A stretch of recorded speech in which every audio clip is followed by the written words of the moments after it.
Hi guys, நான் தான் உங்கள் கட்மேன் பேசுகிறேன். ரீசெண்டாக ஒரு பிஆர் ரேங்கில் போகும்போது இந்த சோட்டாக தான் சரி இது வச்சு அவனுக்கு மட்டும் ஷார்ட்டு போட்டு விட்டு நெக்ஸ்ட்டு அங்கே பார்த்தீங்கன்னா ஒருத்தன் வண்டியில் ஏறி தப்பிக்கப்பட தம்பி எங்கே போகிறா இரு நான் வரேன் அப்படின்ட்டு அவனை போட்டாச்சு. நெக்ஸ்ட்டு இன்னொருத்தன் பார்த்தீங்கன்னா தேடுவான் அப்படின்னு. அதுக்கு முன்னாடி நம்ம வீடியோ புதுசாக பார்த்தீங்கன்னா மறக்காமல் லைக் ஷேர் சப்ஸ்கிரைப் எல்லாம் பண்ணுறேங்க.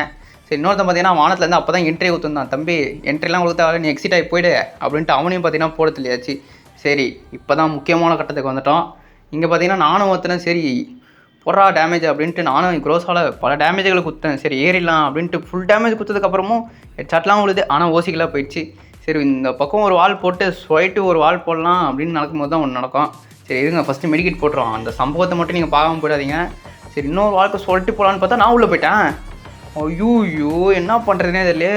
சரி, நானும் க்ளோவில் வச்சா வெளியே வந்துடலான்னு பார்த்தா வெளியே வர முடியல. அவன் வேறு அங்கேருந்து சுட்டுட்டு இருக்கான். என்னடா பண்ணுறதுன்னு தெரில. கொஞ்சம் லாஸ்ட் அலைவு அவனை அச்சா நான் கண்டிப்பாக போய் வச்சுருப்பேன். சே, இப்படி ஆயிடுச்சே. சரி, என்ன பண்ணுறது, வருத்தப்பட்டுக்கிட்டு போகிறத விட சிரிச்சுக்கிட்டே அப்படியே போயிடலாம் மேட்சை விட்டு வெளியே அப்படின்னு நானும் வெயிட் பண்ணியிருந்தேன். சரி, என்ன பண்ணுறதுக்கு மேலே ஒன்றும் பண்ண முடியாது. எல்லாம் பார்த்துப்பா. ஜெயிக்கிறியோ தோக்குறியோ அதை பற்றி கவலைப்படாத. முழு மூச்சோட சண்டை போடணும்.